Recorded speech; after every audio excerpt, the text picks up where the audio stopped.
أعوذ بالله السميع العليم من الشيطان اللعين الرجيم بسم الله الرحمن الرحيم الحمد لله الذي إليه مصائر الخلق وعواقب الأمر نحمده على عظيم إحسانه ونير برهانه ونوام فضله وامتنانه حمدا يكون لحقه قضاء ولشكره أداء وإلى ثوابه مقربا ولحسن مزيده موجبا والصلاة والسلام والتحية والإكرام على أمينه وحبيبه وخيرته من خلقه وحافظ سره ومبلغ رسالاته العبد المرتضى والنبي المجتبى والرسول المصطفى أبي القاسم محمد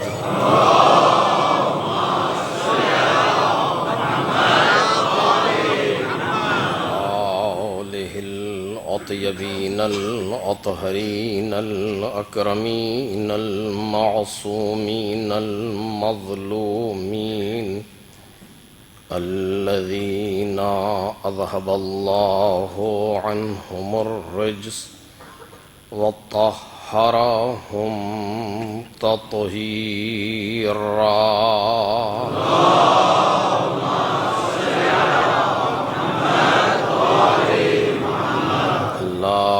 سيما ابن الزهراء بقية الله وآيته الكبرى واللعنة الأبدية على أعدائهم أجمعين أما بعد فقد قال الله الكريم في الذكر الحكيم وجعلناهم أئمة يهدون بأمرنا وأوحينا إليهم فعل الخيرات وإقام الصلاة وإيتاء الزكاة وكانوا لنا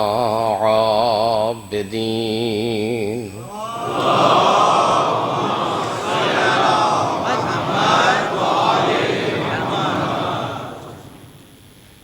بزرگان محترم اور برادران عزیز، سورہ مبارکہ انبیاء کی اس آیہ کریمہ کے ضمن میں ہماری گفتگو ہو رہی ہے، جس میں خالق کائنات کا ارشاد ہے کہ ہم نے انہیں امام بنایا جو ہمارے امر سے ہدایت کرتے تھے، اور ہم نے ان کی طرف کار خیر کرنے، نمازوں کو قائم کرنے اور زکوٰۃ دینے کی وحی کی، اور یہ سب ہماری ہی عبادت کرنے والے تھے۔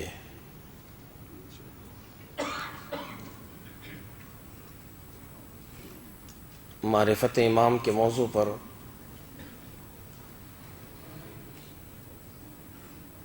ہماری گفتگو ہو رہی ہے اس آیہ کریمہ میں موجودہ صفات امام پر۔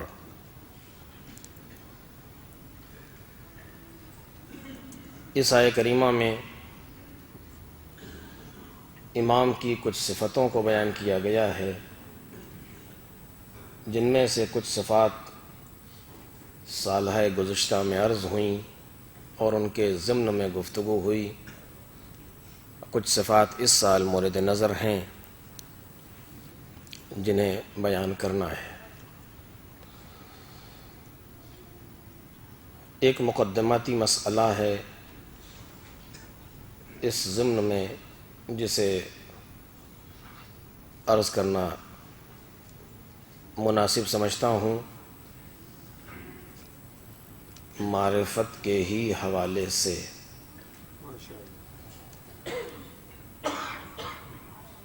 معرفت یعنی پہچاننا، معرفت یعنی شناخت، معرفت امام یعنی امام کو پہچاننا، معرفت خدا یعنی خدا کو پہچاننا۔ اصل ہے معرفت خدا، جس کے لیے ہم پیدا کیے گئے ہیں۔ خدا کو ضرورت نہیں ہے کہ ہم اسے پہچانیں، بلکہ ہمیں ضرورت ہے کہ ہم اسے پہچانیں۔ ہم اس کو پہچانیں یا نہ پہچانیں، نہ اس پر کوئی اثر پڑے گا اور نہ اس کی خدائی پر کوئی اثر پڑے گا، لیکن ہم پہچانیں گے تو ہم پر اثر پڑے گا، نہ پہچانیں گے تو ہم پر اثر پڑے گا۔ لہذا اصل جو احتیاج ہے معرفت کی وہ ہماری طرف سے ہے، وہ معرفت کا محتاج نہیں ہے، ہم معرفت کے محتاج ہیں۔ چونکہ ہم نہیں جانتے تھے وہ جانتا تھا، لہذا اس نے اپنی معرفت کو مانگا کہ تم مجھے پہچانو، لیکن اس کا مطلب یہ نہیں ہے کہ اسے ضرورت ہے ہمارے پہچاننے کی۔ جس طریقے سے اس نے اپنی عبادت کو ہم سے طلب کیا کہ ہم نے تمہیں اس لیے خلق کیا ہے کہ ہماری عبادت کرو، جبکہ اسے کوئی ضرورت نہیں ہے عبادت کی، بلکہ ہمیں ضرورت ہے۔ معرفت امام اس لیے ضروری ہے، سال گزشتہ میں نے اسی لفظ پر خاصی گفتگو جتنا ممکن تھا کی تھی۔ معرفت امام اس لیے ضروری ہے کہ امام ہی تنہا راستہ ہے پروردگار کو پہچاننے کا۔ اس کے علاوہ کوئی دوسرا راستہ نہیں ہے کہ جو مکمل طور پر خدا کی معرفت کرا سکے۔ مکمل یعنی جتنا ممکن الوجود اور جتنا امکان میں طاقت ہے، ورنہ وہ تو واجب الوجود ہے، وہ لامحدود ہے، ممکن میں سماتا ہی نہیں۔ امکان ہی نہیں ہے کہ کوئی یہ دعویٰ کرے کہ ہم نے اس کو جیسا وہ ہے پہچان لیا، یہ ممکن ہی نہیں ہے، چونکہ وہ لامحدود ہے، ہم محدود ہیں، اور کبھی بھی لامحدود محدود میں سما نہیں سکتا، کبھی بھی محدود لامحدود کا احاطہ نہیں کر سکتا، وہ لامحدود ہے۔ اپنی ذات کے اعتبار سے بھی لامحدود ہے، اپنے اسما کے اعتبار سے بھی لامحدود ہے، اور اپنے صفات کے اعتبار سے بھی لامحدود ہے۔ نہ اس کی ذات کی کوئی حد ہے، نہ اس کے اسم کی کوئی حد ہے، اور نہ اس کے صفات کی کوئی حد ہے۔ یہ تین چیزیں میں عمدن آپ کے سامنے عرض کر رہا ہوں۔ کوئی حد نہیں ہے، لامحدود ہے، وہ ہر اعتبار سے لامحدود ہے۔ کون؟ ذات پروردگار۔ اس نے اپنی لامحدود صفتوں کے، جملہ عرض کر رہا ہوں توجہ کیجئے گا، اس نے اپنی لامحدود صفتوں کے کچھ لامحدود مظاہر بنائے ہیں۔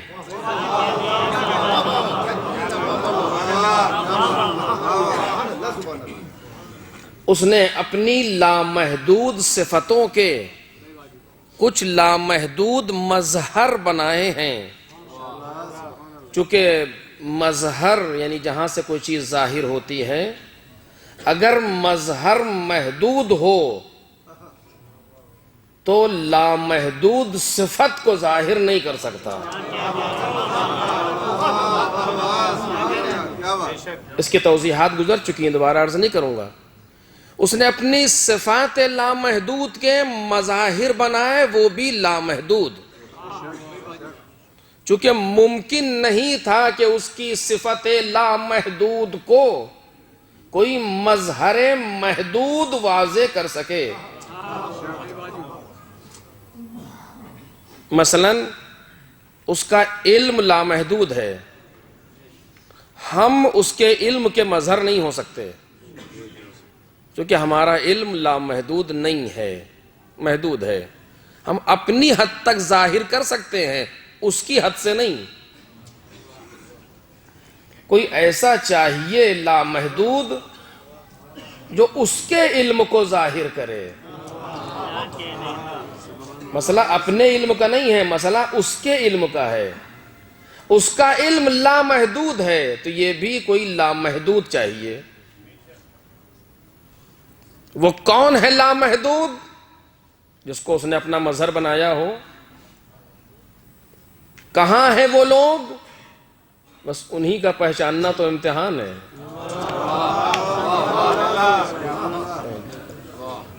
انہی کی شناخت تو سارا مسئلہ ہے کائنات میں، کہ ہم یہ پہچان لیں کہ وہ لامحدود مظہر کون ہے۔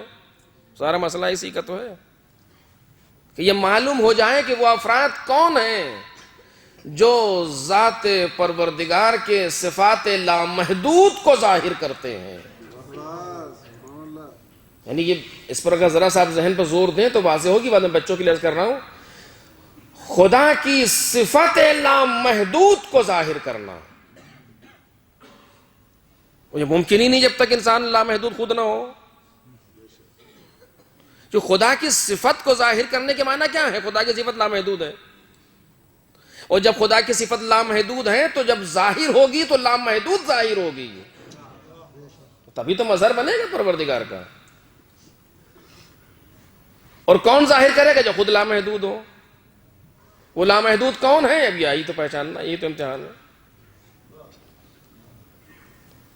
اس پر توجہ کیجئے گا جو بات عرض کر رہا ہوں، یہی تو پہچاننا ہے کہ وہ افراد لامحدود، وہ ذوات لامحدود کون ہیں جو صفات لامحدود کو ظاہر کرتے ہیں۔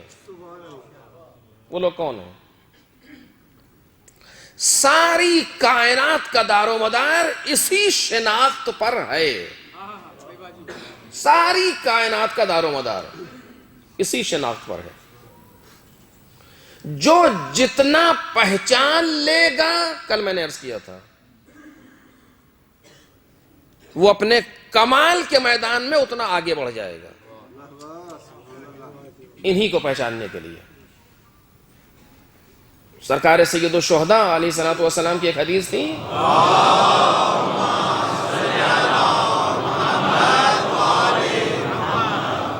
جس پر میں نے 2-3 سال قبل گفتگو کی تھی، شاید آپ کو یاد ہو، اسی بات پر مبنی ہے کہ ان افراد کو پہچاننا وہ اسی لیے ضروری ہے کہ یہی وہ لوگ ہیں کہ جو صفات پروردگار کو ظاہر کر سکتے ہیں، اس کے علاوہ کسی کے بس کی بات نہیں ہے، کیونکہ سارے کے سارے لامحدود ہیں۔ یہ افراد بھی لامحدود ہیں۔ لامحدود کس اعتبار سے؟ ظہور صفات پروردگار کے اعتبار سے، ظہور صفات پروردگار کے اعتبار سے لامحدود ہیں۔ ان کی حد کیا ہے؟ ان کی حد یہ ہے کہ بندے ہیں، صرف ان کی حد یہ ہے کہ بندے ہیں، اس میں یہ بھی حد نہیں ہے۔ فرق صرف اتنا سا ہے، صفات کے اعتبار سے لامحدود ہیں، میں نے سال گزشتہ کافی تفصیل سے گفتگو کی تھی۔ حد کیا ہے ان کی کہ بندے ہیں،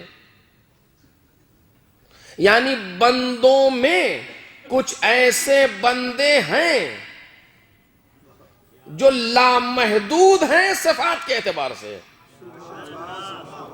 اپنے نفسانی کمال کے اعتبار سے لامحدود ہیں، صفات باری تعالی کے اعتبار سے لامحدود ہیں۔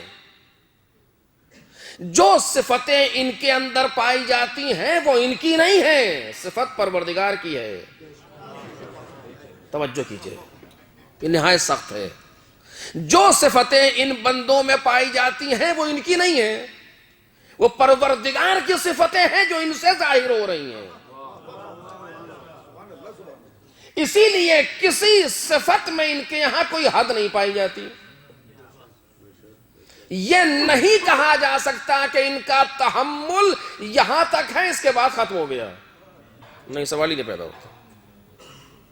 یہ نہیں کہا جا سکتا کہ ان کی شجاعت یہاں تک ہے، اس کے بعد ختم ہو گئی، نہیں، سوال نہیں پیدا ہوتا۔ یہ نہیں کہا جا سکتا کہ ان کا اختیار یہاں تک ہے، اس کے بعد ختم ہو گیا، سوال ہی نہیں۔ ان کے اختیار کی حدیں کیا ہیں کوئی بتا ہی نہیں سکتا، میں سچ کہہ رہا ہوں آپ سے۔ ان کے جو اختیارات کا دائرہ ہے کتنا وسیع ہے، یہ بشریت کی سمجھ کے باہر ہے، کیونکہ بشریت سمجھے تو کیسے سمجھے، کاش میرے بچوں تک یہ بات پہنچ جائے، بشریت سمجھے تو کیسے سمجھے، اس لیے کہ بشریت محدود ہے، ان کا دائرہ اختیار لامحدود ہے۔ ایک صلوات پڑھیں محمد اور آل محمد۔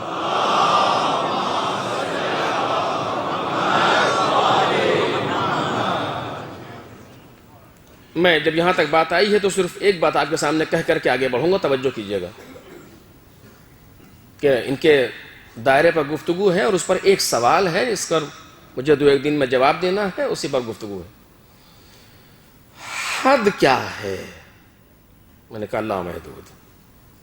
دیکھیے، ایک نبی ہے جس نبی نے پروردگار سے دعا کی اور دعا کو خدا نے فوری قبول کیا، میں نے 2 دن پہلے تذکرہ کیا تھا، فوری قبول کیا دعا کو، ہاتھ بلند کیے، رب اغفر لی، پروردگار میری مغفرت کر، ادب سکھایا، جب خدا سے کچھ کہنے آؤ تو پہلے مغفرت مانگو تاکہ اس قابل بنو کہ کچھ کہہ سکو، ایسے ہی نہ چلے آنا یہ دے دے وہ دے دے، وہ تمہارا مقروض نہیں ہے، نہیں، بلکہ اپنے آپ کو اس قابل بناؤ، چھوٹے بنو تاکہ وہ بڑا کرے، بڑے بھر کے نہ آنا ورنہ وہ چھوٹا کر دے گا، کیونکہ اس کی صفت ہی یہی ہے کہ وہ چھوٹوں کو بڑا کرتا ہے، متکبرین کو چھوٹا کر دیتا ہے کائنات میں۔ اگر پہنچ سکا تو آج ہی عرض کروں گا، رب اغفر لی، پروردگار میری مغفرت کر، وہب لی ملکن لا ینبغی لأحد، عجب دعا ہے، آپ سمجھ گئے کون سے نبی ہیں، عجب دعا ہے، پروردگار میری مغفرت کر اور مجھے ایسا ملک دے دے جو کسی کو نہ ملا ہو. اللہ اکبر. دیکھ رہے ہیں کیفیت دیکھیے وہ بھی خدا کے سامنے. اس طریقے سے کہنا اگر ہم جیسے لوگ ہوں تو ہم نہیں پہچانتے, کچھ کہہ دیا. نہیں نہیں, یہ نبی ہے, انہیں معلوم ہے کیا کہہ رہے ہیں. ایک جاہل انسان آئے اور کہا مجھے فلاں یونیورسٹی کا پروفیسر بنا دیجئے. آپ کیا کہیں گے؟ تب یہ ٹھیک ہے آپ کی, کچھ پڑھا ہے آپ نے؟ بارگاہ پروردگار میں نبی کی دعا, اور وہ بھی اس انداز کی, لا ينبغی لأحد, ایسا ملک دے جو کسی کو نہ ملے. کیا شان ہے دعا کی, کتنی بلند نظر ہے. اور پروردگار عالم نے وہ دعا قبول کر لی اور فے کے ذریعے سے عطف کیا فسخرنا لہ الریح, ہم نے ہوا کو ان کے لیے مسخر کر دیا. لا ينبغی لأحد من بعدی فسخرنا لہ الریح, ہم نے ہوا کو مسخر کر دیا. اب کیا ہوگا؟ تجری بامرہ, یہ ہوا ان کے امر سے چلے گی. دیکھ رہے آپ جو قرآن مجید ہے, کوئی خطابت نہیں کر رہا ہوں. کون سا نبی ہے یہ؟ جناب سلیمان. جناب سلیمان نے کیا مانگا؟ ملک مانگا, ملک, حکومت مانگی, یا یہ عالم ملک مانگا. پروردگار عالم نے دے دیا, دے دیا مالک نے. ایسا دے جو کسی کو نہ ملے, وہ بھی قبول کر لیا, کسی کو نہیں ملے گا. آپ کے ذہن کچھ سوچ رہے ہوں گے, اسی جگہ روکنا چاہتا ہوں کہ جناب سلیمان کا ملک ایسا ہے تو پھر جو کسی کو نہ ملے تو کسی میں تو سب شامل ہے, ماں سے واللہ. جی, لیکن یہ سلیمان کی نظر معرفت ہے جو دیکھ رہی ہے. اسی لیے جناب سلیمان نے اپنی دعا پر ایک تبصرہ رکھا ہے بیچ میں, آخر میں, تاکہ ایسا نہ ہو کہ پروردگار عالم رد کر دے. لہذا ایک لفظ رکھی جو جناب سلیمان نے کیا, من بعدی, میرے بعد کسی کو نہ ملے.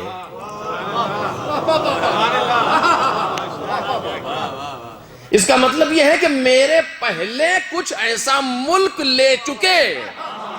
ایک صلوات پڑھیں محمد اور آل محمد.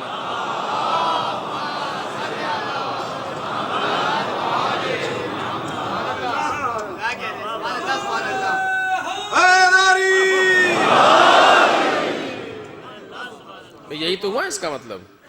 لا ينبغی لأحد من بعدی, قرآن مجید ہے, آج بھی کہہ رہا ہے ایسا ملک دے دے جو میرے بعد کسی کو نہ ملے. آپ کے پہلے ملا ہے.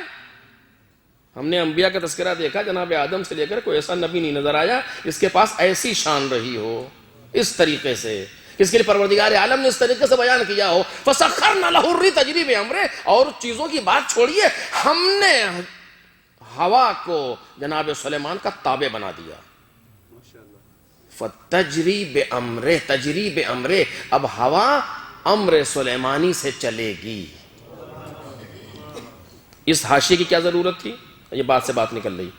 تجری بامرہ قرآن مجید ہے چونکہ, اب ہوا امر سلیمانی سے چلے گی. اچھا, اس کے پہلے کس کے امر سے چل رہی تھی؟ اب ہوا جناب سلیمان کے امر سے چلے گی, اس کے پہلے کس کے امر سے چل رہی تھی؟ تو کوئی تو ہوگا کہ جی امر پروردگار سے. اچھا, یہ ہوا چل رہی تھی امر خدا سے, حکم خدا سے, کہ جی اب کس کے حکم سے چلے گی؟ کیا سلیمان کے؟ ذرا سوچ کے بتائیے, یہ توحید ہے یا شرک؟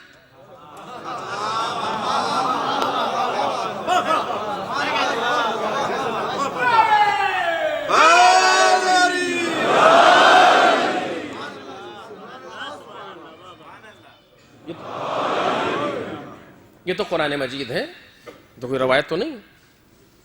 پروردگار عالم نے اپنے حکم میں شریک قرار دیا کسی کو, اپنے غیر کو.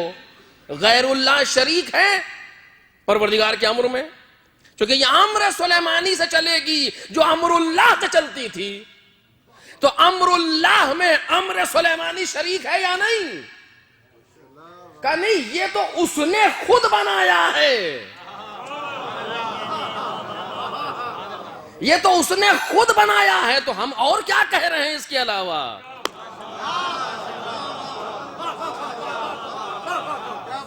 ایک صلوات پڑھیں محمد اور آل محمد۔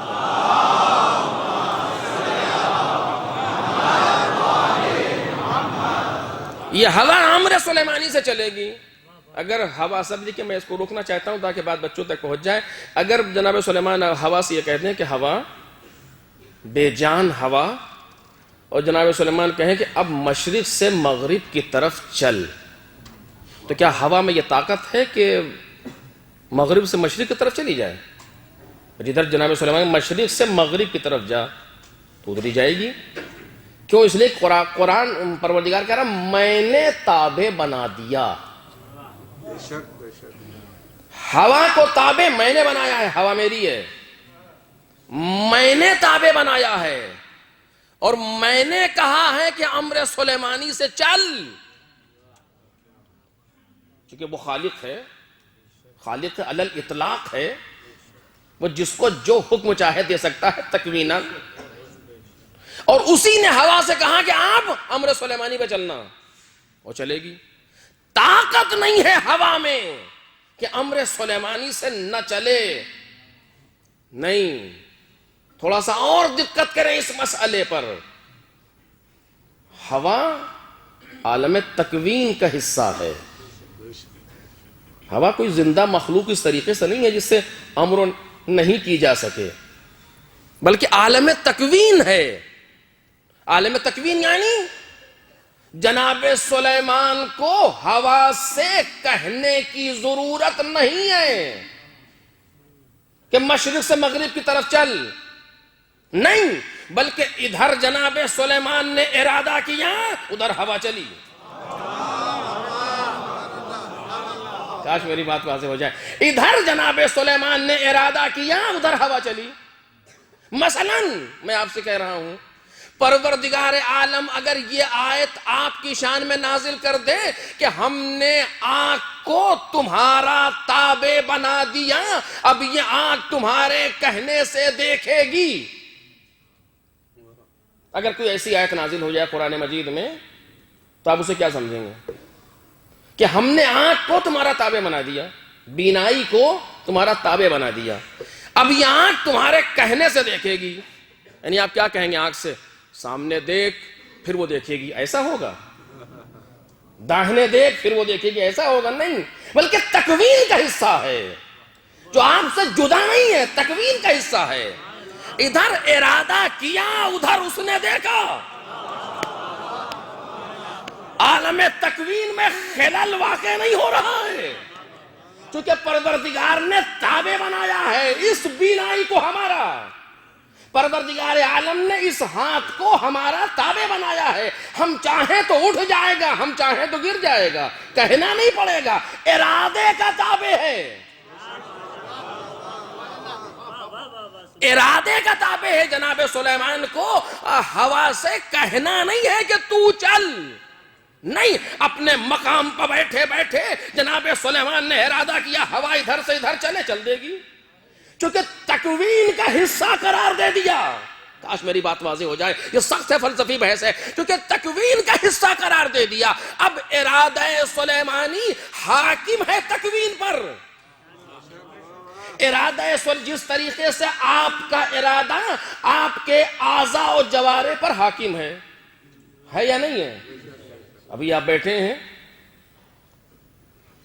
جب ارادہ کریں کھڑے ہو جائیں گے، کہنا نہیں پڑے گا اپنے آپ سے پیر کھڑا ہو، یہ نہیں ضرورت ہے، ارادہ کیا کھڑے ہو گئے، چونکہ ارادے کا تابع ہے پورا وجود۔ بس جس طریقے سے ہمارے ارادے کا تابع ہے ہمارا پورا وجود، اسی طریقے سے ہوا تابع ہے سلیمان کی۔ اور یہ ایک مسئلہ ہے، نہ جانے کتنی چیزیں ہیں جو تابع ہیں جناب سلیمان کی، بلکہ نہیں، انہوں نے کہا مجھے ملک دے دے۔ عجب بات ہے، مجھے ملک دے دے۔ ملک میں یا تو ملک کی تعبیر حکومت سے ہوگی، یا ملک کی تعبیر اس عالم ملک سے ہوگی۔ عالم ملک یعنی تمام اشیاء مادی، جتنی چیزیں کائنات میں ہیں سب پر جناب سلیمان کی حکومت ہے. حکومت یعنی کیا؟ یعنی تابع ارادہ سلیمانی ہے. وہ انس ہو، وہ جن ہو، وہ طیور ہو، وہ کچھ بھی ہو، سب کے سب تابع ہیں جناب سلیمان کے ارادے کے. ارادہ کرتے ہیں تو چیٹی بولنے لگتی ہے، ہاتھ پہ آتی ہے. ارادہ کرتے ہیں تو پرندے سامنے کھڑے ہو جاتے ہیں، کیونکہ ساری چیزیں جناب سلیمان کے ارادے کے تابع ہیں. تکوین، اور یہ کیا ہے؟ یہ شرک نہیں ہے، کیونکہ شرک یہ ہے کہ اس کی مرضی میں ہم کسی کو شریک بنائیں.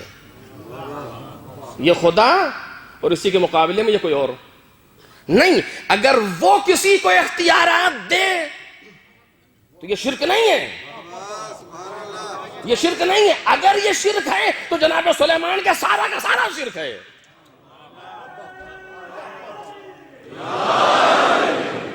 میں قرآن مجید سے آپ کے سامنے بات کر رہا ہوں. اگر یہ شرک ہے تو سارا کا سارا مسئلہ جناب سلیمان کا شرک ہے، کیونکہ حتی رزاقیت کی بات بھی آئی. پروردگار میں رزق بانٹوں گا. اچھا ٹھیک ہے تم ہی بانٹو. یہ اور بات ہے اس کو برداشت نہیں کر سکے جناب سلیمان. لگ گئی پوری سلیمانیت رزق تقسیم کرنے. آج یہاں سے ملے گا. اب کھڑی ہے مخلوق ساری کی ساری، ہمیں رزق ملنا یہاں سے ملے گا آج. اور پتہ نہیں اب تاریخ میں ہے اس کو آپ دیکھیں، یہ ہو رہا تھا وہ ہو رہا تھا، اور جینو انس سارے جینو دیو سب لگے ہیں رزق کے لیے. ایک مچھلی نے سر نکالا، یا نبی اللہ ہم بھوکے ہیں. ارے ابھی کچھ ٹائم ہے پکنے میں، تھوڑا سا صبر کر. اور کچھ دیر کے بعد پھر ہم بھوکے ہیں. اچھا دو جلدی، اس کو آج پہلے ہی دن ہے یہ کہیں گڑبڑ نہ کر دے. اچھا خاصا ختم کر دیا اس نے اکیلے. مالک یہ ہمارے بس کی بات نہیں ہے. تم سمجھ رہے تھے کہ روٹی سے اور آٹے سے پیٹ بھر دو گے، ہم ہوا چلاتے ہیں جس سے اس کا پیٹ بھر جاتا ہے. ایک صلوات پڑھے محمد اور آل محمد.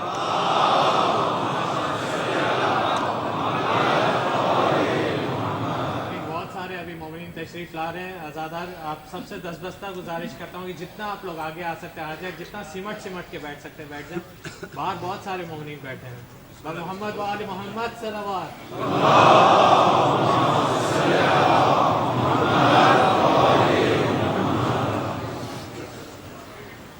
ظہور امام زمانہ بلندتر صلوات.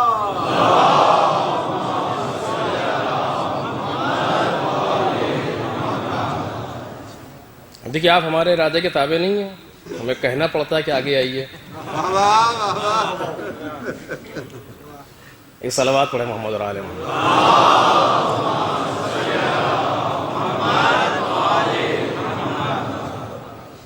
ساری چیزوں پر جناب سلیمان کی حکومت ہے. کیا ہے؟ پروردگار عالم. یہ یوں ہی نہیں بیان کر رہا قرآن مجید میں. جو قرآن مجید قصے کہانی کی کتاب نہیں ہے کہ ذرا سا تمہارا کچھ بور ہونے لگے ہو لو یہ پڑھو تھوڑا سا موڈ فریش ہو جائے گا. ایسا نہیں ہے. قرآن مجید ہدایت کی کتاب ہے. اس میں کون سی ہدایت ہے کہ ہم نے جناب سلیمان، ہم نے ہوا کو سلیمان کا تابع بنا دیا، امر چلے گی خوب چلے گی. اس سے ہم سے کیا مطلب؟ نہیں، اس کا مطلب بہت دور تک جائے گا.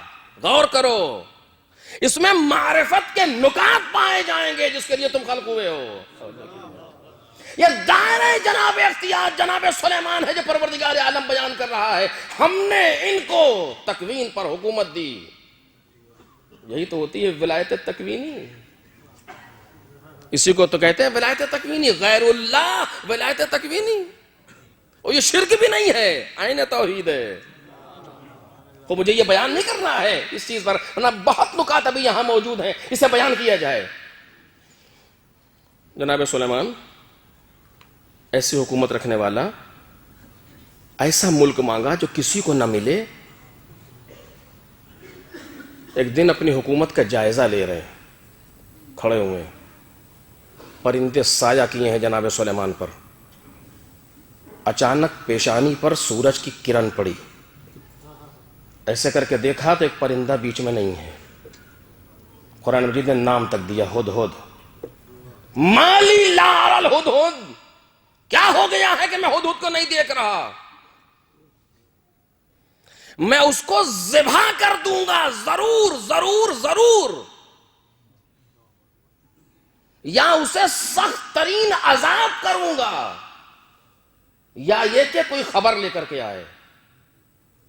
اللہ کے نبی خیریت، اگر اس نے ملک دے بھی دیا تو بھی اس کے معنی یہ کہ ایک بیچارہ غیر ذوی العقول جس کے پاس عقل بھی نہیں ہے، پرندہ اپنی جگہ سے ہٹ گیا، چلا گیا، اس پہ اتنا بگڑ گئے آپ، وَلَأَذْبَحَنَّهُ، ہم اسے ضرور ضرور ضرور ذبح کر دیں گے، یا ضرور ضرور ضرور اس کو عذاب دیں گے۔ 3 تاکید لگا رہا ہے قرآن مجید۔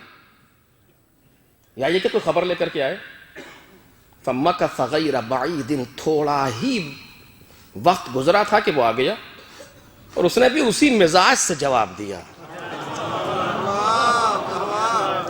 کہ میں اس چیز کا احاطہ کر کے آیا ہوں، وہ لے کر کے جو آپ کو بھی نہیں پتا۔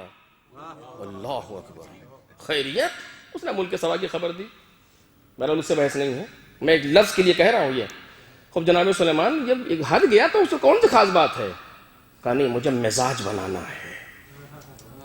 دیکھ رہا نا، ہدایت، معرفت، مجھے مزاج بنانا ہے۔ مزاج کیا؟ کہ نبی جس کو جہاں معین کر دے،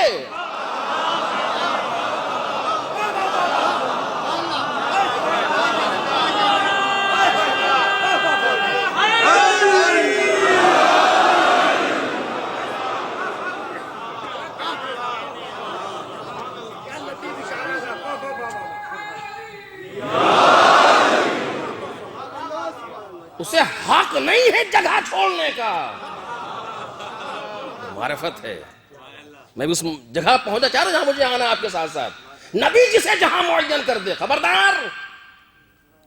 اچھا، یہ اختیارات جناب سلیمانی ہیں، اور اب الاخر، اور آپ مجھ سے بہتر جانتے ہیں، میں بات میں اس میں الجھنا نہیں چاہتا، ورنہ بہت سی چیزیں ہیں۔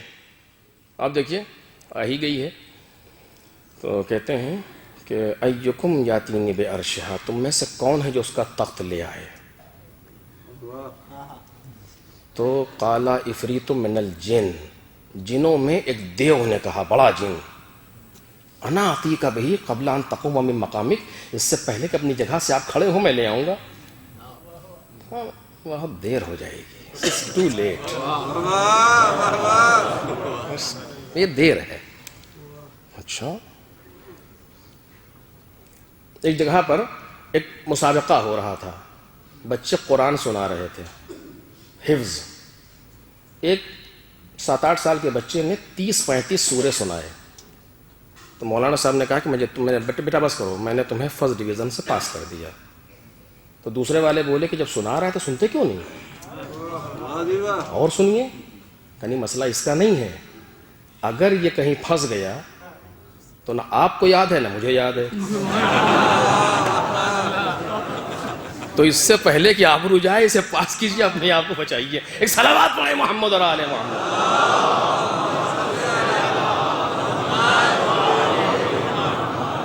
اللہ کے نبی آپ کہہ تو رہے ہیں، لیکن اگر کسی نے کہا خود ہی لے آئیے تو توجہ کیجئے، یہ وہ مقام ہے جو من جانب اللہ عطا ہوتا ہے۔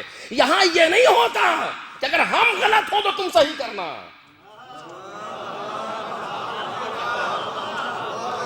جو اللہ کا بنایا ہوا ہوتا ہے وہ معمومین سے مدد نہیں چاہتا، جو ادھر کا امام ہوتا ہے وہ ہدایت کرنے آتا ہے، ہدایت لینے نہیں آتا۔ جو ادھر سے آتا ہے وہ اختیارات دینے آتا ہے، اختیارات لینے نہیں آتا۔ وہاں یہ نہیں ہے ہم ٹیڑھے ہو جائیں تو تم سیدھا کرو، نہیں، جب ہم ہی کو سیدھا کرنا ہے تو آپ وہاں کیوں بیٹھے؟ مثلا اللہ کے نبی اگر یہ کوئی نہ لا پایا تو کہا مجھے پتا ہے، تبھی تو کہہ رہا ہوں۔ ایک نے کہا کہ قال الذی عنده علم من الکتاب، جس کے پاس کتاب کا کچھ علم تھا، تھوڑا سا، اس نے کہا میں لے آؤں گا اس سے پہلے کہ آپ کی پلک جھپکے، پلک جھپکے۔ اور ابھی پلک نہیں جھپکی تھی کہ تخت حاضر تھا۔ اسے قرآن نے کیوں بیان کیا؟ اسے کیوں بیان کیا؟ کیا وجہ تھی بیان کرنے کی؟ مجھے نہیں معلوم کیا وجہ ہے، لیکن قرآن یہ کون سا انسان ہے؟ اس کے 3 رشتے ہیں جناب سلیمان سے۔ جناب سلیمان کے بھانجے ہیں، جناب سلیمان کے شاگرد ہیں، جناب سلیمان کے وزیر ہیں.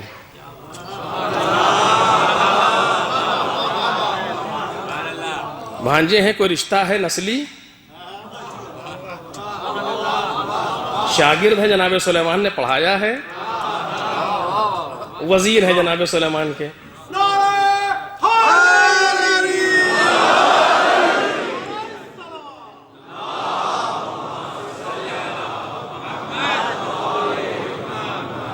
کیوں کہا قرآن مجید نے یقال الذین عنده علم من الکتاب انا آتیک بہ قبل ان یرتد الیک طرفک، جس کے پاس کتاب کا کچھ علم تھا اس نے کہا اس سے پہلے کہ آپ کی پلک جھپکے میں لے آؤں گا، جا کے لے آؤں گا. آج تک سائنس پورے مسئلے کو نہیں سمجھ سکی جو انہوں نے انجام دیا تھا. جناب آصف بن برقیہ نے پورا مسئلہ، آدھا مسئلہ سمجھ میں آ گیا سائنس کے، آدھا نہیں سمجھ سکی. بالآخر آپ دیکھیں یہ کوئی شعبدے بازی تو نہیں ہے، چش بندی تو نہیں ہے. تخت وہاں سے یہاں آیا ہے، لایا ہے، لانے والا کیسے آیا ثابت کریں. آج تک یہ مسئلہ حل نہیں ہوا بھی پوری طریقے سے، کیونکہ علم وہاں تک پہنچ نہیں پایا جہاں آصف ابن برقیہ نے اس وقت دکھایا تھا. یہ بیان کیوں کیا گیا؟ توجہ کیجئے گا، بیان کیوں کیا گیا؟ قرآن مجید چاہتا تھا کہ وزارت سلیمانی کا معیار تو بتائے، کہ ذرا پہچانو تو نبی کا جانشین ہوتا کیسا ہے.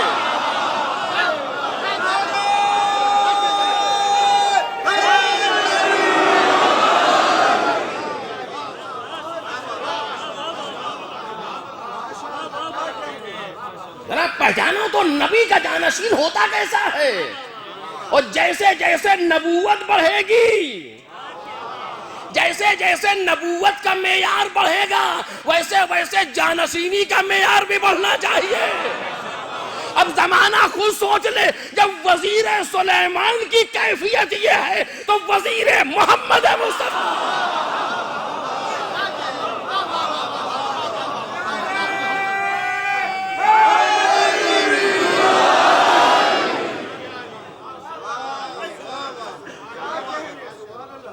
قرآن مجید معرفت دے رہا ہے، چونکہ اسے پہچانوانا ہے اماموں کو. چونکہ اس نے جب معرفت مانگی ہے تو ذریعہ بھی بتائے گا کہ یہ معیار وزارت سلیمانی ہے. تو اب معیار وزارت محمدی تم خود سمجھو. نام کیوں نہیں لیا؟ اسی لیے تو نہیں لیا، اسی لیے نہیں لیا کہ اگر نام لے لیتا اور آپ مان لیتے تو پھر امتحان کاہے کا. ولو اگر قرآن مجید نے قرآن کو حفظ کرنے کے لیے نام نہ لیا ہو کہ اگر نام لے لیتے تو مثلا قرآن میں تبدیلی پیدا ہو جاتی، دلیل دیتے ہیں علماء اس چیز کی. لیکن میں اس سے آگے بڑھ کے بات کرنا چاہ رہا ہوں، خوب تبدیلی نہ بھی ہوتی. پہلی بات تو ہے کہ اس نام میں کتنے پیدا ہو جاتے ہیں. مصیبت یہ بھی تو ہے ہر آدمی اس نام کا پیدا ہوتا ہے. چونکہ نام رکھنا بہت آسان ہے، کردار پیدا کرنا مشکل ہے. کسی کا نام لے لینا بہت آسان ہے. اب میں تاریخ کے دامن میں جملہ کہہ رہا ہوں، اگر آپ محسوس کر سکے، کسی کا نام لے لینا بہت آسان ہے، کسی کے لقب کو لے کے اپنے لیے رکھ لینا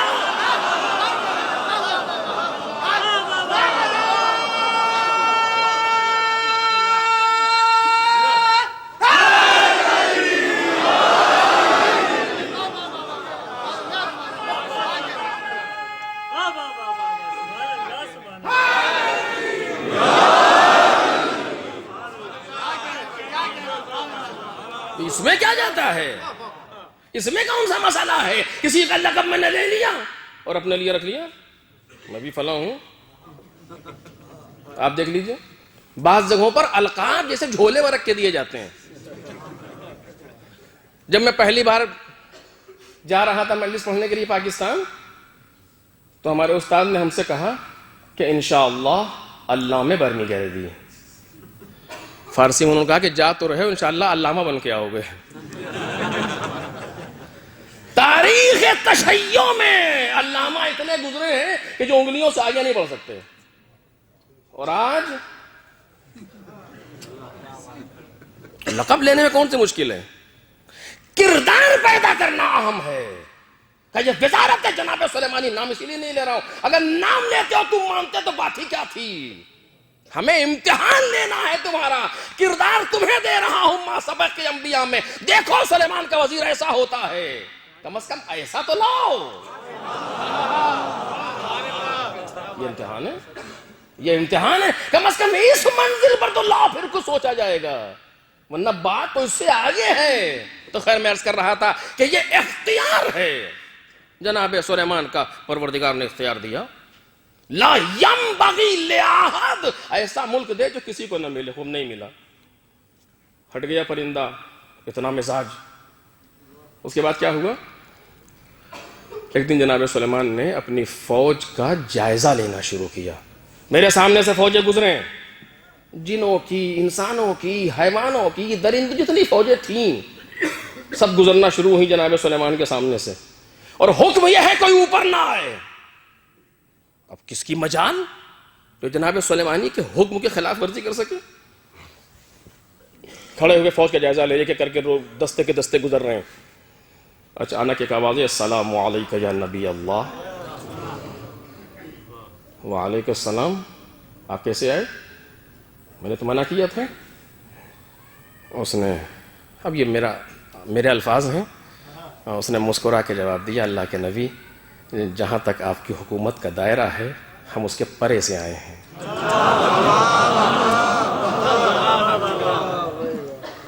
اسم شریف کا اسرائیل کہتے ہیں. کیا ہے یہ؟ یوں ہی بیان ہو رہا ہے. اچھا ارادہ کیا ہے تو آپ سمجھ ہی گئے ہوں گے. بیان کی ضرورت تو نہیں، آپ کو پتہ ہی ہے کیا ارادہ ہے کہ میں آتا کیوں ہوں، مخصوص تو ہے میرا کام. جبکہ ہر جگہ روح قبض کرنے کے لیے اسرائیل خود نہیں جاتے. ضروری نہیں ہے ہر جگہ جناب اسرائیل خود پہنچیں، بلکہ ان کے ماتحت فرشتے ہیں جو قبض روح کر لیتے ہیں. خاص موقعوں کے لیے جناب اسرائیل خود آتے ہیں. جناب سلیمان قبض روح ہے، جناب سلیمان اللہ کا نبی ہے، برگزیدہ پیغمبر ہے. نعم العبد انہ اواب، اللہ کا بہترین بندہ ہے. خدا سمجھی گئے ہوں گے. اچھا ٹھیک ہے، کوئی بات نہیں. سائے میں چلا جاؤں؟ جی نہیں. اوہو، اتنا مختار، اتنا مجبور.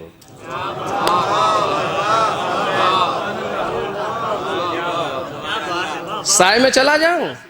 جی نہیں. مسئلہ تو اسی سائے کا تھا، ایک کرن پڑی تھی. نہیں. لیٹ جاؤں؟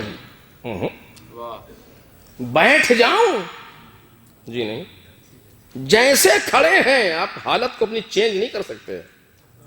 اور یہ الفاظ نہیں ہے جس کی رد و بدل ہو، بلکہ یہ آنے والا عالم ملک کا بندہ نہیں ہے، یہ عالم ملکوت سے آ رہا ہے.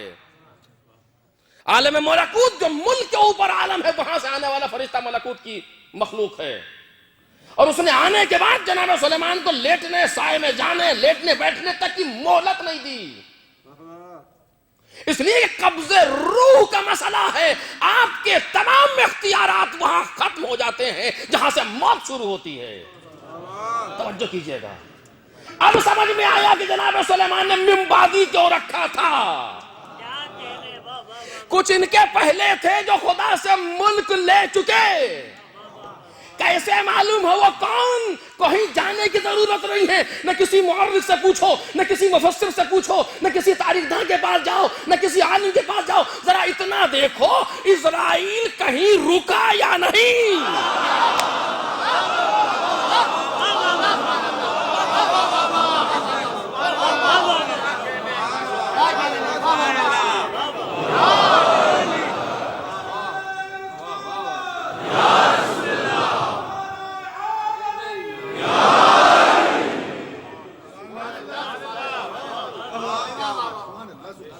یہ معرفت کی منزل ہے اس خاندان کے سلسلے میں، کیونکہ یہ لامحدود ہیں صفات باری تعالیٰ کے بیان میں، صفات باری تعالیٰ کے ظاہر کرنے میں یہ لامحدود ہیں. کہیں دیکھو کہ اسرائیل رکے یا نہیں. خوب اسرائیل کہاں رکیں گے؟ ہمیں کیا معلوم، آپ خود دیکھیے. اور اگر آپ کو دکھائی نہ دے تو یہ آپ کی اپنی قسمت ہے، ہم کیا کریں. امتحان تو اسی چیز کا ہوتا ہے نا، کون دیکھ پاتا ہے کون نہیں دیکھ پاتا، مراتب تو یہی طے ہوتے ہیں۔ دق الباب، کون؟ ایک مرد غریب ہوں، پیغمبر سے ملنا چاہتا ہوں کہ واپس چلے جاؤ۔ بابا مونون ملاقات ہے، واپس ہو جاؤ۔ وہ چلا گیا، چلا گیا، کچھ دیر کے بعد پھر آیا، اجازت ہے؟ کون کا مرد غریب، کہہ چکا ہوں پیغمبر سے ملنا چاہتا ہوں۔ اب پیغمبر نے آنکھ کھولی، بیٹی کیا ہوا؟ اب بھائی شخص ہے، پہلے بھی آیا تھا، منع کیا تھا، پھر آ گیا، بتائیے کون ہے؟ کون ہے؟ کہ یہ ملک الموت جناب اسرائیل ہے، کسی در پر نہ رکا ہے نہ رکے گا۔ اللہ کسی در پر نہ رکا ہے نہ رکے گا، لیکن خدا کے نزدیک جو مقام ہے میرا، یہ پیغمبر بیان کر رہے ہیں، خدا کے نزدیک جو مقام ہے میرا، اس مقام کے احترام میں کھڑا ہے۔ یہ مقام جو بیان ہو رہا ہے، یہ کیا ہے آپ سمجھ رہے ہیں؟ یہ وہی حدود ہے جنہیں بتایا جا رہا ہے۔ تم نے اختیارات سلیمانی کی حدوں کو سمجھ لیا، ملک جہاں سے آیا، ملک ملکوت جہاں شروع ہوا، وہاں حدود ملک جناب سلیمانی ختم ہو گئے، لیکن یہ عالم ملکوت سے آ رہا ہے، دروازے پر کھڑا ہے، یعنی میری حکومت کا دائرہ، میرے اختیارات کا دائرہ اس ملک پہ تمام نہیں ہوتا،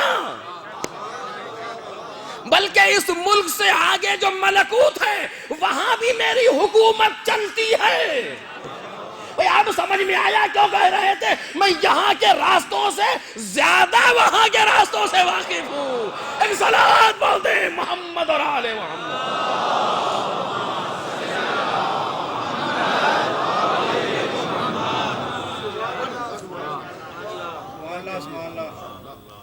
اگر اتنا ہی ہوتا تو جن آنکھوں پر کچھ پردے پڑے ہیں وہ دیکھ نہ پاتے، پیغمبر نے اور بھی دکھایا۔ کیا دکھایا؟ کہ بیٹی یہ نہ کہیں رکا ہے نہ رکے گا، خدا کے نزدیک جو میرا مقام ہے اس لیے دروازے پر کھڑا ہے، بے اجازت داخل نہیں ہو سکتا۔ اچھا اس کے بعد کیا ہوا؟ تاریخ ہے یہ، بیٹی اسے اجازت دے، یہ لفظیں ہیں، بیٹی اسے اجازت دے۔ ہم تو طالب علم ہیں، ہم تو اس مسئلے پر غور کریں گے۔ بیٹی اسے اجازت دے، گھر کس کا ہے؟ سیدہ کا۔ بیٹی اسے اجازت دے، اللہ کے حکم سے آیا ہے، رسول کی اجازت رکھتا ہے، پھر بھی کھڑا ہے۔ بیٹی اسے اجازت دے، اس کا مطلب یہ ہے جب تک سیدہ نہ کہہ دے آ نہیں سکتا۔ تم نے بابا کے حدود کو پہچانا، میرے حدود کو پہچانو۔ جب تک اجازت دے نہ دے گھر میں قدم نہیں رکھ سکتا۔ جناب سیدہ نے پہلی بیٹی ہے جس نے یہ حکم دیا، اور آخری بیٹی، نہ اس کے پہلے کوئی بیٹی ایسی گزری نہ اس کے بعد کوئی ایسی بیٹی گزری۔ آواز دو ادخل رحمک اللہ، داخل ہو خدا تجھ پر رحمت کرے۔ اور جب یہ اجازت لے لی تو نسیم سحری کے طریقے سے وارد ہوئے۔ یہ ہے اختیارات ملک جناب محمد اور آل محمد علیہ الصلوۃ والسلام۔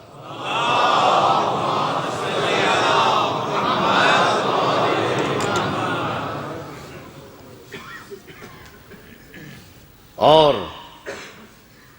واقعاً یہ صرف فرش عزا کی برکت ہے،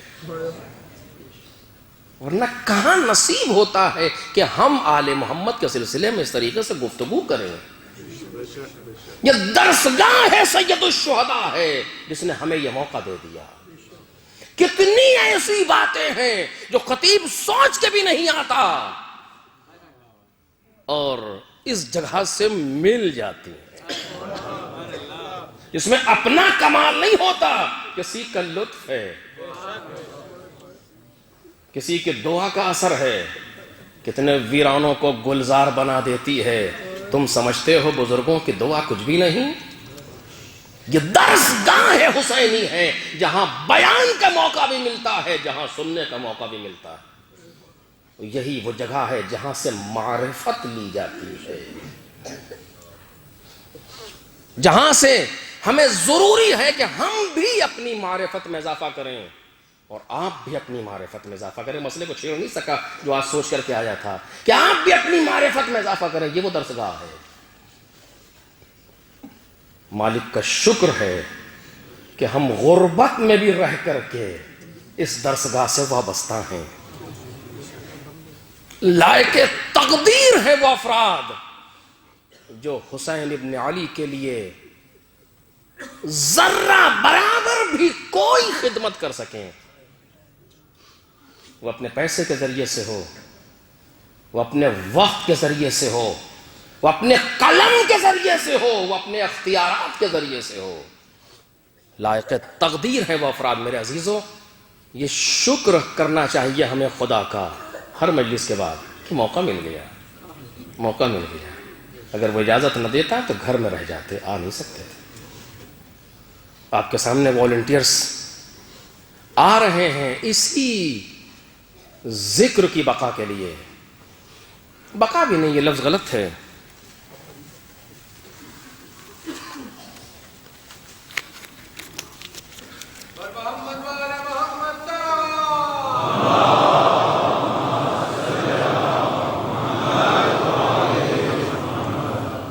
بقا کا لفظ غلط ہے، یہ ہماری ان چیزوں سے باقی نہیں ہے۔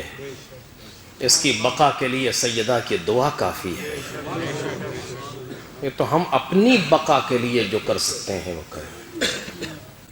ایک صلوات پڑھیں محمد اور آل محمد۔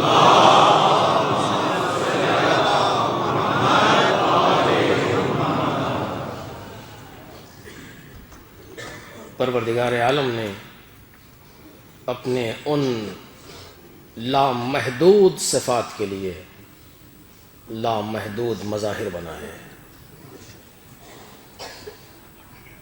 اور ان کو اس طریقے سے پہچنوایا کہ ان کے اختیارات کو پہچانو، چونکہ یہ اپنے صفات کے اعتبار سے لامحدود ہیں، لہذا کوئی مجھ جیسا اور آپ جیسا انسان ان کو بھی اپنے اندر جذب نہیں کر سکتا کما حق ہو، کیونکہ ہم محدود ہیں، یہ لامحدود ہیں۔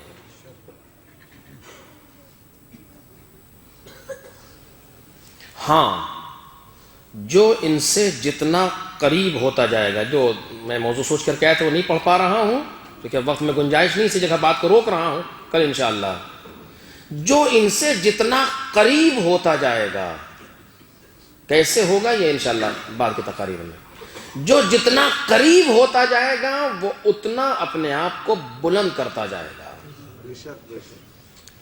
اور اس مسئلے پر غور کریں، اور اس کی حدیں اتنا وسیع ہوتی چلی جائیں گی جو ان سے قریب ہوتا جائے گا۔ اس بات پر توجہ کیجیے، جتنا ان سے دور رہیں گے اتنا محدود رہیں گے، اتنا دائرہ ہمارا چھوٹا ہوتا جائے گا، جتنا ان کے قریب آتے جائیں گے اتنا بڑے ہوتے جائیں گے۔ یہ اسی معرفت کی منزل میں عرض کر رہا ہوں، کیونکہ وہ لامحدود ہیں تو یہ لامحدود ہیں، یہ لامحدود ہیں تو اپنے قریب آنے والے کے لیے بھی حدوں کو توڑتے چلے جاتے ہیں۔ اور یہ ہمارے لیے ضروری ہے، لازم ہے میرے عزیزوں، میں کیسے عرض کروں کہ ان ایام میں اپنے آپ کو لامحدود بنائیں، فکری اعتبار سے، عملی اعتبار سے۔ بعض لوگوں کو دیکھیے گفتگو کرتے ہیں تو چھوٹی بات کرتے ہیں کہ شرم آتی ہے کچھ کہتے ہوئے بھی۔ ہم لوگ ایک مثل سنتے تھے اپنے بچپن میں کہ چھوٹا منہ اور بڑی بات، لیکن یہ 2016 میں آ کر کے یہ مسئلہ الٹ گئی، بڑا منہ ہنسی نہیں آتی آپ کو؟ اتنی اچھا خاصا ایسا انسان بات کر رہا ہے 2 ٹکے کی، اتنی سی چیز کے لیے پریشان ہے. کیوں؟ اس لیے کہ آل محمد سے دور ہے. اور جب آل محمد سے قریب ہوتا جاتا ہے تو بڑا ہوتا جاتا ہے. اگر اسی ایک لفظ پر کسی اہل کو دے دے گفتگو کرنے کے لیے اشرا ناکافی ہے. ایسے مرقع تاریخ کے اندر موجود ہیں آل محمد کے چاہنے والوں کے. جتنا قریب آتا جاتا ہے بڑا ہوتا جاتا ہے. میں کیسے عرض کروں آپ کے سامنے؟ تدخلو بشفاعتها شیعتی الجنہ باجمعہم. ترجمہ، ان کی شفاعت کے ذریعے سے میرے سارے شیعہ جنت میں جا سکتے ہیں. کون کہہ رہا ہے؟ جناب امام صادق علیہ الصلوۃ والسلام.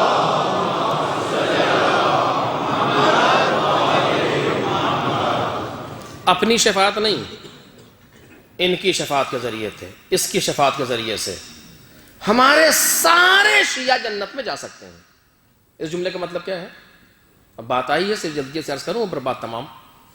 اس جملے کا مطلب کیا ہے؟ اس جملے کا مطلب یہ ہے کہ اس شخص نے اپنے آپ کو اتنا وسیع کر دیا، اپنے دائرہ وجود کو، کہ سارے امام صادق کے شیعہ سمٹ گئے اس کے دائرے میں. بھئی وہاں شفاعت ایسے تو نہیں مل سکتی خدا کے سامنے. جب تک سامنے والے میں خود اتنی طاقت نہ ہو شفاعت نہیں کر سکتا. کسی کو حق نہیں ہے قیامت میں بولنے کا جب تک خدا اسے اجازت نہ دے دے. قرآن مجید ہے. جب تک خدا اسے اذن نہ دے دے، جب تک خدا اس سے راضی نہ ہو، کوئی قیامت میں شفاعت نہیں کر سکتا. بول نہیں سکتا انسان قیامت میں. اور ایسے موقع پر امام کے سارے چاہنے والے، وہ بھی لفظ شیعہ استعمال کیا ہے. شیعت کی فہرست دیکھیں، شیعت کے کمالات دیکھیں، ان کے صفات دیکھیں، اور پھر سوچیں وہ لوگ جنت میں جائیں گے ایک کی شفاعت کے ذریعے سے. یہ کون ہے؟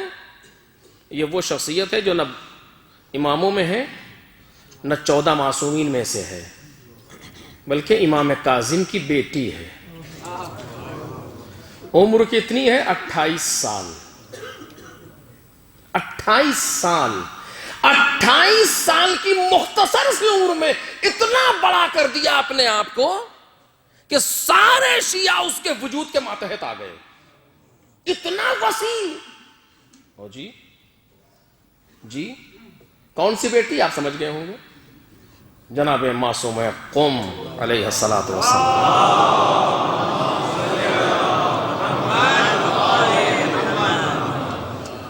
جو جتنا اپنے آپ کو قریب کر سکے. بس یہ عشرے اسی لیے ہیں، یہ مجالس اسی لیے ہیں کہ ہم اپنے آپ کو امام حسین سے قریب کر لیں. اگر اول محرم اور دوم محرم میں فرق نہ آئے ہماری زندگی میں تو پھر فائدہ کیا ہوا؟ حسین حسین کرنے سے. حسین حسین اسی لیے تو کرتے ہیں کہ مولا سے قریب ہو جائے. میں اس پر اور عرض کروں گا آپ کے سامنے.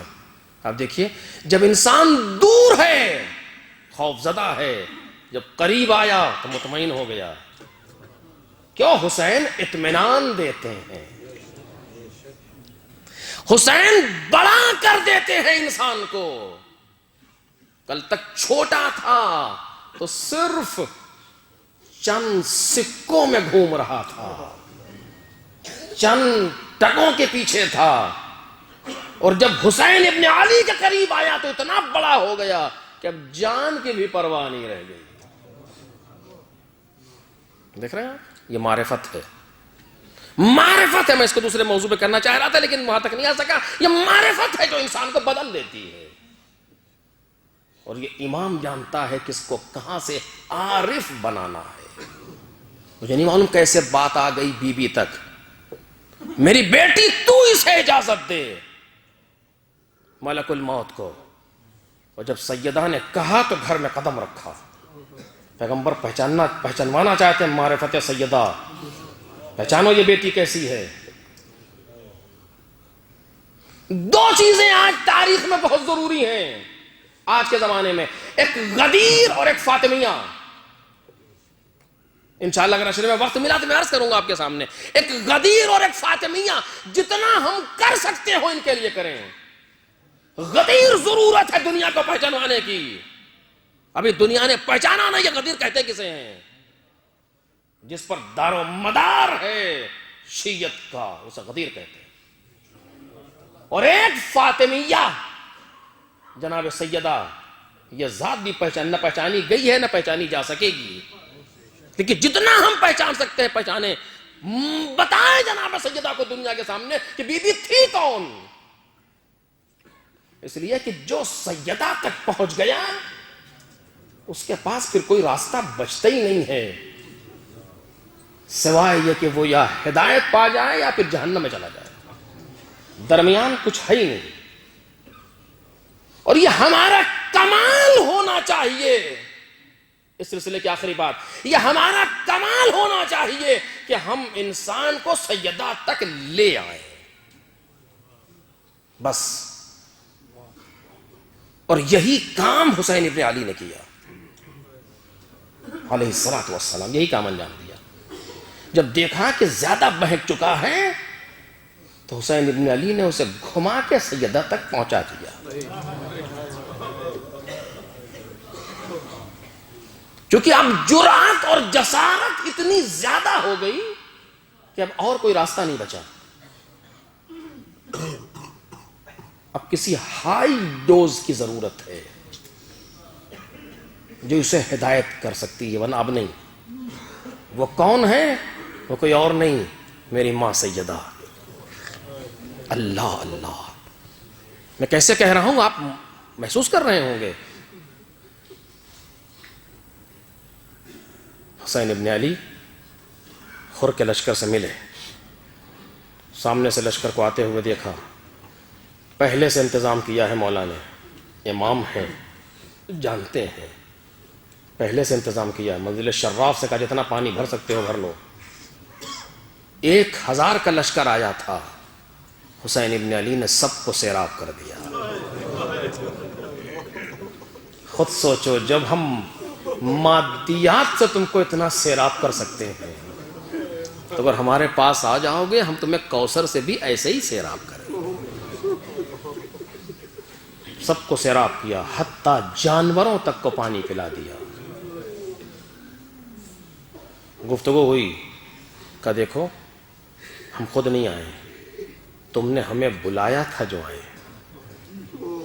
اور پھر تفصیل ہے، میں وقت میں گنجائش نہیں ہے، نہ میں سوچ کے آیا تھا تفصیل پڑھوں گا آپ کے سامنے. اگر ہمارا آنا تمہیں گوارا نہیں ہے واپس چلے جاتے ہیں. اس سے زیادہ کیا کہے گا انسان. کہا نہیں، ہمیں یہ حکم دیا گیا ہے کہ ہم جہاں آپ سے ملاقات کریں آپ کے ساتھ رہیں، آپ سے جدا نہ ہو، یہاں تک کہ آپ کو ابن ذات کے پاس لے جا کے تسلیم کر دیں. امام حسین کہ تیریوں بل آ گئے، کیا کہا. اور اس کے بعد گفتگو ہوئی. امام حسین نے جانا چاہا، اور نے لجام فرس پہ ہاتھ ڈال دیا. یہ معمولی مسئلہ نہیں ہے عزیزو.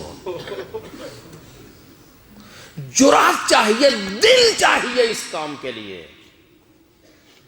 اور ادھر سے گمراہی بھی اپنے منزل پر پہنچ رہی ہے. سارے بنی ہاشم کے ہوتے ہوئے جہاں ابو الفضل عباس جیسی شخصیت موجود ہو، اور اس کے بعد کہہ رہا میں جانے نہیں دوں گا آپ کو.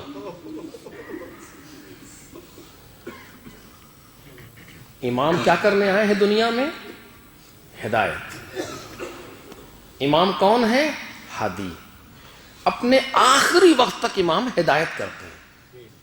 آپ کوئی اس کے علاوہ کچھ دکھائی نہیں سکتے امام کی زندگی میں. میں ذمہ داری سرز کر رہا ہوں. آخری لمحے تک ہدایت کرتا ہے امام. ہدایت سے باز آتا ہی نہیں. خنجر کے نیچے ہو، تیروں پر ہو، کہیں ہو، ہدایت کرنا تو کام وہی ہے. بس جیسے ہی یہ دیکھا آواز دی، سکلت کا امک کا یا حر ما ترید. اے حر، تیری ماں تیرے ماتم بیٹھے، تو چاہتا کیا ہے؟ یہ کیوں کہا تھا؟ حر کو ذلیل کرنے کے لیے. یہ کیوں کہا تھا؟ حر کے ماں کے توہین کے لیے. امام اس کو نہیں کہتے جو یہ کام کرے. امام حسین نے یہ حر کی ہدایت کے لیے کہا تھا اور جانتے تھے کہ اب میں وہ کام کر رہا ہوں اگر آگے بڑھ گیا تو بس ختم, ورنہ اسی جگہ سے ہدایت پائے گا. اور کس خطرناک موڑ پر حسین ابن علی لے گئے ہم محسوس نہیں کر سکتے. ایک انسان کی ہدایت کے لیے کیا کیا حسین نے, آپ سوچ سکتے ہیں؟ اگر حر پلٹ دیتا تو ہوتا کیا. لیکن اللہ رے ہدایت کی تمنا, یہ دل حسین کا ہونا چاہیے, لامحدود ہے. حر نے سر جھکا دیا,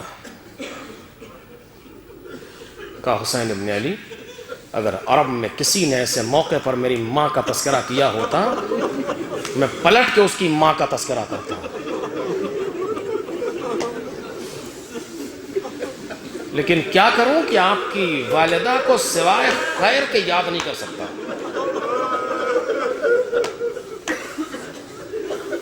دیکھا آپ نے, امام حسین نے سیدہ تک پہنچا دیا. سیدہ کے احترام میں حر ہدایت پا گئے. وہ یہی چاہتے تھے حسین, یہی مقصد تھا حسین ابن علی کا. امام حسین نے سمجھ لیا بس اب حر ادھر کا نہیں ہے, اب حر ادھر کا ہو گیا. چونکہ ممکن نہیں ہے, جملہ عرض کر رہا ہوں, چونکہ ممکن نہیں ہے کوئی سیدہ کے احترام میں اپنی خواہشات کو کچل دے اور احترام سیدہ کو باقی رکھے اور خدا اس کو جزا نہ دے, امکان نہیں ہے. تو یہاں تک اسی کشمکش میں یہ دونوں ساتھ چلتے رہے. اچانک حسین ابن علی کے راہوار نے قدم روک دی. مولا نے پوچھا, ادھر ادھر دیکھا, اس زمین کا نام کیا ہے؟ غازریہ. اور کوئی نام؟ طف. اور کوئی نام؟ نینوا. اور کوئی نام؟ شط فرات. اور کوئی نام؟ کربلا.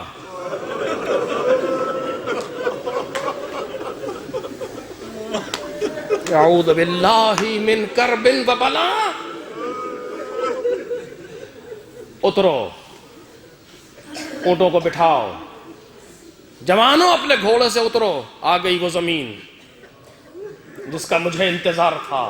ہاں ہونا مہت تو رہا لینا, یہی وہ جگہ ہے جہاں ہمارے خیمے لگائے جائیں گے, جب یہی وہ جگہ ہے جہاں ہمارے خون بہائے جائیں گے. آج دوسری محرم تھی, حسین کربلا پہنچ گئے. سرزمین کربلا آباد ہو گئی. حسین ابن علی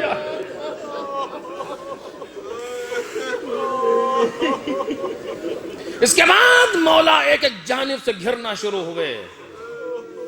یہ بات کوفے میں ابن زیاد ملعون کو پہنچا دی گئی کہ حسین کربلا میں اتر گئے.